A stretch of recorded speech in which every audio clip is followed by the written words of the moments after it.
Very good morning dear students. आज हम आपके साइंस का थर्ड चैप्टर स्टार्ट करेंगे, सिंथेटिक फाइबर्स एंड प्लास्टिक्स। बच्चों, क्लास 6 में हम लोगों ने एक चैप्टर पढ़ा हुआ था, आपको याद होगा, फाइबर टू फैब्रिक। ठीक है, उसमें हम लोगों ने पढ़ा हुआ था कि किस तरह से फाइबर से हम यार्न बनाते हैं, यार्न से डिफरेंट डिफरेंट फैब्रिक बनाते हैं। ठीक है, इसके अलावा हम लोगों ने टाइप ऑफ फाइबर के बारे में पढ़ा था। टाइप ऑफ फाइबर कितने होते हैं? दो तरह के होते हैं। एक तो नेचुरल फाइबर होता है, दूसरा आर्टिफिशियल फाइबर होता है, जिसको हम सिंथेटिक फाइबर भी बोलते हैं। ठीक है, अगर टाइप्स ऑफ फाइबर की बात करें, टाइप्स ऑफ फाइबर, तो ये कितने तरह के थे? ये दो तरह के थे। पहला था नेचुरल फाइबर और दूसरा क्या था? Synthetic fibre. सिंथेटिक फाइबर, इसको हम लोग मैन मेड या फिर आर्टिफिशियल फाइबर भी बोलते थे। आर्टिफिशियल फाइबर भी बोलते थे। ठीक, नेचुरल फाइबर के बारे में तो हम लोगों ने क्लास 6 में ही जान लिया हुआ था। जैसे कॉटन, कॉटन हो गया, ठीक है, जूट हो गया, हेम्प हो गया, देन सिल्क हो गया, सॉरी हाँ सिल्क हो गया, उल हो गया। इन सब फाइबर्स के बारे में हम लोगों ने क्लास 6 में ही पढ़ लिया हुआ था। बट सिंथेटिक फाइबर के बारे में हम लोगों को ज़्यादा कुछ वहाँ पे बताया नहीं गया था। तो सिंथेटिक फाइबर के बारे में हमें क्लास 8 में एक चैप्टर अलग से दे दिया गया है, ताकि हम डिटेल इन्फॉर्मेशन इसके बारे में रख सकें, हम अच्छे से इसको पढ़ सकें और समझ सकें कि आखिर सिंथेटिक फाइबर होते क्या हैं। ठीक है, उसी के बारे में ये चैप्टर है और यही हमें पढ़ना है। सिंथेटिक फाइबर होते क्या हैं? सिंथेटिक फाइबर जो होते हैं वो मैन मेड फाइबर्स होते हैं, जो कि पेट्रोलियम के रॉ मटेरियल से बनाए जाते हैं। पेट्रोलियम के वो जो रॉ मटेरियल होते हैं जिनसे ये सिंथेटिक फाइबर बनाए जाते हैं, उनको बोलते हैं पेट्रोकेमिकल। क्या बोलते हैं? पेट्रोकेमिकल्स। इन पेट्रोकेमिकल्स को बहुत सारे प्रोसेस के थ्रू गुजारा जाता है और तब जाके बनता है आपका क्या? सिंथेटिक फाइबर बनता है। सिंथेटिक फाइबर जो है वो बहुत छोटी छोटी यूनिट से बना होता है, बहुत ही छोटी छोटी यूनिट से बना होता है। जैसे मैंने बताया था आपको कि बेटा, जो भी लिविंग ऑर्गेनिज्म होते हैं वो सारे के सारे किससे बने हुए होते हैं? सेल से बने होते हैं। उनका जो बेसिक बिल्डिंग ब्लॉक होता है वो क्या होता है? सेल। बहुत सारे सेल से जुड़ करके क्या बनते हैं? टिश्यूज बनते हैं। टिश्यूज से जुड़ करके क्या बनते हैं? ऑर्गन बनते हैं। ऑर्गन से जुड़ करके क्या बनते हैं? ऑर्गन सिस्टम, एंड देन जाके कोई बॉडी बनती है। ठीक है, ये हम लोगों ने पढ़ा हुआ था। सिंथेटिक फाइबर के केस में क्या होता है? बहुत छोटे छोटे यूनिट्स होते हैं, ठीक है, वो आपस में क्या करते हैं? जुड़ते हैं, और जुड़ने के बाद एक चेन फॉर्म कर देते हैं। क्या करते हैं? एक इस तरह से चेन फॉर्म करते हैं। ठीक, ये जो छोटी छोटी यूनिट्स हैं, ये जब आपस में जुड़ जाती हैं और जुड़ करके एक चेन फॉर्म करती हैं, इसी को हम बोलते हैं क्या? पॉलीमर बोलते हैं। क्या बोलते हैं? पॉलीमर बोलते हैं। ठीक है, अब ये जो पॉलीमर है, इसका मतलब क्या होता है? ये एक ग्रीक वर्ड से डिराइव्ड वर्ड है। ठीक है, ग्रीक वर्ड है ये पॉलीमर। दो शब्दों से मिलकर बना हुआ है, एक तो पॉली और दूसरा है मर। पॉली का मतलब होता है मैनी और मर का मतलब होता है यूनिट्स। जब बहुत सारी यूनिट्स जुड़ करके क्या बनाती हैं? एक चेन बना लेती हैं, तो उसी को क्या बोला जाता है? पॉलीमर बोला जाता है।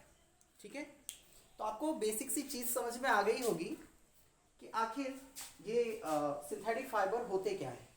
सिंथेटिक फाइबर जनरली पेट्रोकेमिकल से बनाए जाते हैं। पेट्रोकेमिकल्स को बहुत सारे प्रोसेस के थ्रू गुजारा जाता है, तब जाके आपके सिंथेटिक फाइबर बनते हैं। और सिंथेटिक फाइबर जो होते हैं वो छोटी छोटी यूनिट्स के जुड़ने से बनते हैं, और जब छोटी छोटी यूनिट आपस में जुड़ जाती हैं तो उसको बोलते क्या है? पॉलीमर। पॉलीमर का मतलब होता है, पॉली मीन्स मैनी और मर का मतलब यूनिट। ये जो पॉलीमर वर्ड है ये ग्रीक वर्ड है। यहाँ तक चीज़ें आपको समझ में आ गई होंगी।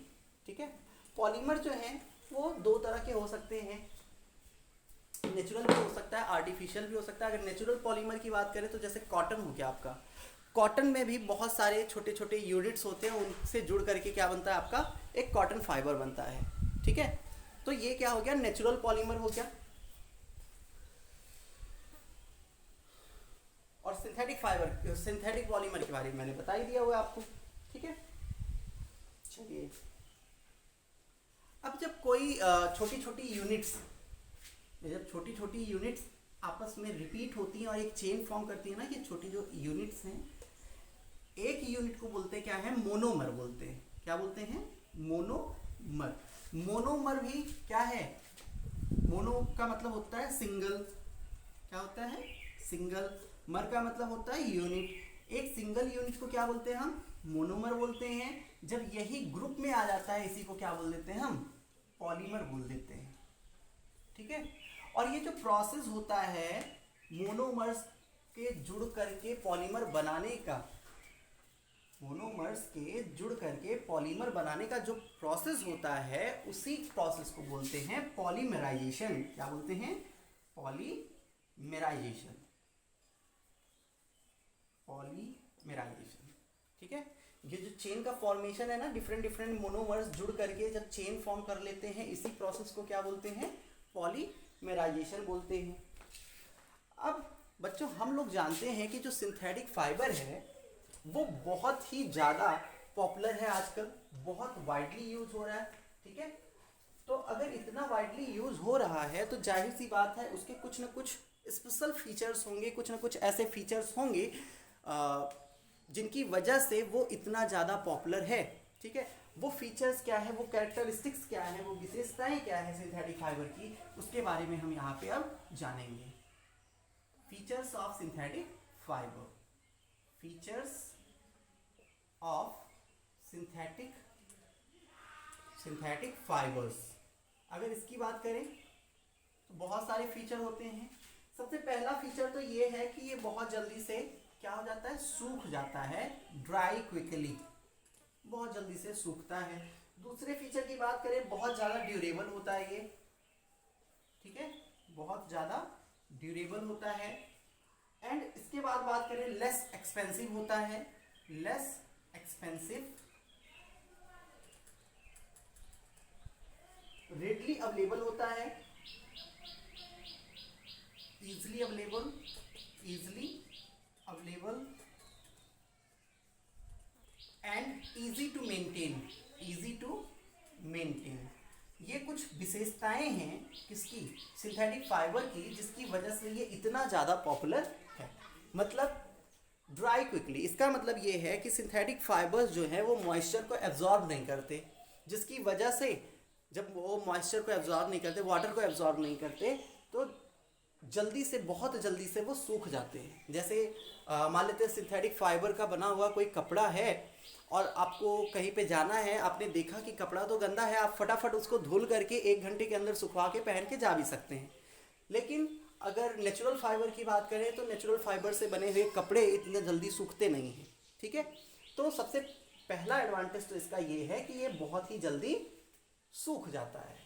वेरी ड्यूरेबल, सिंथेटिक फाइबर जो है वो बहुत ही मजबूत होते हैं, जिसकी वजह से इसकी ड्यूरेबिलिटी जो होती है वो ज़्यादा होती है। मतलब अगर नेचुरल फाइबर से बने हुए कपड़े 1 साल चल रहे हैं तो ये जो है वो 1 साल से ज़्यादा चलते हैं, इनकी ड्यूरेबिलिटी क्या होती है? ज़्यादा होती है। थर्ड पॉइंट जो है वो ये है, लेस एक्सपेंसिव होते हैं, मतलब कम खर्चीले होते हैं, इनको खरीदने में कम खर्चा आता है, ठीक है, सस्ते होते हैं ये चौथा पॉइंट हो गया। मतलब अमीर भी पहन सकता है, गरीब भी पहन सकता है, मतलब हर तबके के लोग इसको आराम से परचेज करके पहन सकते हैं। ईजिली अवेलेबल, मार्केट में बहुत ही आसानी से ये मिल जाता है, ठीक है। ईजी टू मेंटेन, इसको मेंटेन करना बड़ा आसान होता है। क्यों? क्योंकि ये रिंकल फ्री होते हैं। ज़्यादातर के जो सिंथेटिक फाइबर्स होते हैं वो क्या होते हैं? रिंकल फ्री होते हैं।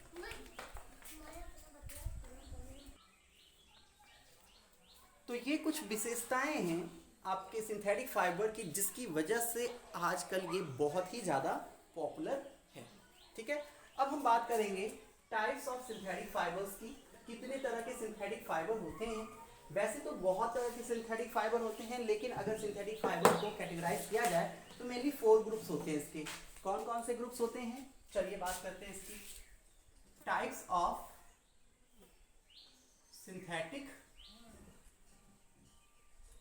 फाइबर्स। अगर सिंथेटिक फाइबर के टाइप्स की बात करें तो पहला तो हो गया रेयॉन, सेकंड है नायलॉन,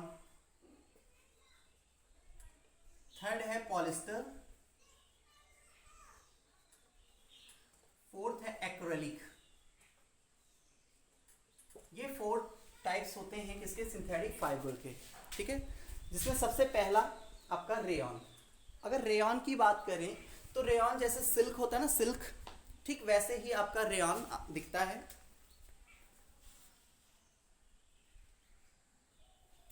तो इसीलिए इसको आर्टिफिशियल सिल्क भी बोला जाता है। क्या बोला जाता है, आर्टिफिशियल सिल्क बोला जाता है। एकदम रेशम की तरह शाइन करता है, चमकता है, ठीक है। तो इसीलिए इसको क्या बोला जाता है, आर्टिफिशियल सिल्क बोला जाता है। इसको बनाते कैसे हैं, इसका जो रॉ मटेरियल है वो क्या है, जो वुड पल्प होते हैं, वुड पल्प में जो सेलुलोज होता है उसी को डिफरेंट प्रोसेस के थ्रू गुजारा जाता है और तब जाके बनता है ये आपका आर्टिफिशियल सिल्क, ठीक है। अब आप सोच रहे होंगे कि सर यहाँ पे जो रॉ मटेरियल यूज हो रहा है वो तो वुड पल्प यूज हो रहा है और जो लकड़ी है वो तो नेचुरल सोर्स है, ठीक है। तो इस तरह से ये रेयॉन कैसे आर्टिफिशियल हो गया, कैसे सिंथेटिक हो गया।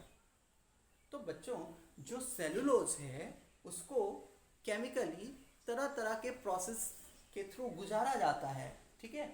वो ह्यूमन मेड होता है, मैन मेड होता है, वो नेचर से आपको डायरेक्टली नहीं मिल रहा है। इसी वजह से इसको सिंथेटिक फाइबर बोलते हैं या फिर मैन मेड फाइबर बोलते हैं, ठीक है। अगर बात करें तो ये जो है रेयॉन, ये आपके नेचुरल सिल्क से सस्ता होता है, ठीक है। नेचुरल सिल्क से ये काफ़ी सस्ता होता है। इसके अलावा इसकी कुछ और भी खासियत है, वो क्या है, ये नेचुरल सिल्क से सस्ता होता है। सबसे पहली चीज़, इसको आसानी से हम डाई कर सकते हैं, मतलब कोई भी कलर इसको हम आसानी से दे सकते हैं। इसके अलावा ये सॉफ्ट होता है, मतलब जब इसको पहनेंगे तो काफ़ी कंफर्टेबल होगा, ठीक है। इससे बने हुए जो फैब्रिक होंगे, मतलब कपड़े जो होंगे, अगर उसको हम पहन रहे हैं, जैसे सिल्क का कपड़ा हम पहनते हैं वैसे ही आर्टिफिशियल सिल्क मीन्स रेयॉन के बने हुए कपड़े जब हम पहनेंगे तो वो कैसे होंगे, वो काफ़ी सॉफ्ट होते हैं, काफ़ी कंफर्टेबल होते हैं, ठीक है। तो ये कुछ बेनिफिट हैं रेयॉन के जिसकी वजह से ये बहुत ही ज़्यादा पॉपुलर है, ठीक है। अच्छा, इसके एक दो एडवांटेज और ये हैं कि ये कॉटन के साथ, ऊल के साथ आसानी से मिक्स हो जाता है, ठीक है, जिसकी वजह से हम एक नई वैरायटी का मटेरियल तैयार कर पाते हैं। अगर इसके यूजेस की बात करें तो बहुत सारे यूजेस हैं इसके, आपके रेयॉन के। सबसे पहली चीज़, कारपेट बनाने में इसका यूज़ किया जाता है और टेक्सटाइल इंडस्ट्रीज़ में बहुत तरह के फैब्रिक्स बनाने में इसका यूज़ किया जाता है। इसके अलावा बैंडेज एंड सर्जिकल प्रोडक्ट्स को बनाने में भी इसका यूज किया जाता है, ठीक है। अब बात करेंगे सेकंड की, जिसको हम बोल रहे हैं नायलॉन। नायलॉन क्या होता है, अगर नायलॉन की बात करें बच्चों तो नायलॉन जो है वो पहला सिंथेटिक फाइबर है जो पूरी तरह से सिंथेटिक होता है, मतलब पूरी तरह से आर्टिफिशियल होता है, ठीक है। इसमें कोई भी नेचुरल रॉ मटेरियल यूज नहीं होता है, ये पूरी तरह से आर्टिफिशियल होता है।